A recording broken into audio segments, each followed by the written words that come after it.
So some people will get angry and be like, oh, you don't have hyperactive kids. You know how hard it is to have more than one kid, or one kid alone, try to chase them, try to catch them, to avoid them getting hurt. But I have three kids. And when I take them to the park, I'm talking about me, when I take them to the park, I go right there with them. I even go crazy because one kid will go this way, the other kid will go that way, and I'm like stuck in like, damn, which way should I go? So I stay in the middle to make sure that I'm in a good distance from one kid to another while watching them, moving my eyes like this, watching them to make sure that whenever I see one little sign of them gonna fall or get hurt, I'll be right there. And yes, I know there's times when you might be the only parent there and you got three kids, four kids, and they're all hyperactive. But as long as you watch them, you'll be able to avoid at least 90% of the injuries they might get.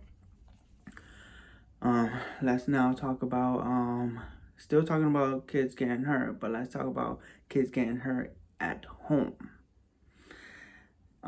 There are parents who like, having guests over. And no one's saying you can't have a guest over or a group of people.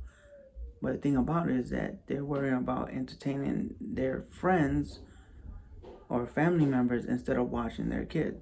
I see it all the time where there's a 2-year-old or 1-year-old walking around the house with no safety measures whatsoever, no gates to keep them away from certain areas they're not supposed to. And the parents are in the kitchen. Oh no, the parents are, as I say, the parents are in the living room talking to their family members, not forgetting about their kids, but forgetting to watch their kids. And then next thing you know, they hear the kids screaming from the kitchen. Come to find out, the kid was touching the stove, which if it was on or was recently on but hasn't cooled down, and they get hurt. I know people who that happened to, but technically it could have been avoided if you were just watching the kid to make sure that he wasn't or she wasn't going into the kitchen where you just recently cooked something or where something was already being cooked. I'm just saying, watch. As long as you watch, you can avoid. And there are events where you are helpless, where you see something happen and you can't do nothing about it because it's too late. Your reaction time ain't fast enough.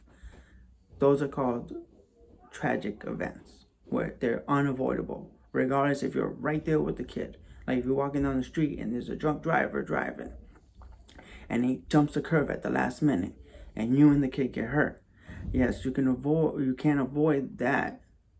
In your sense, you can't avoid it, but the driver could avoid it by not driving drunk in the first place. But you only have split seconds to move, and some people are fast enough and they move just in time, and the car just misses them. Or they're fast enough to grab their kid and take the kid out of the line of danger, and they get hit with the car instead of the kid.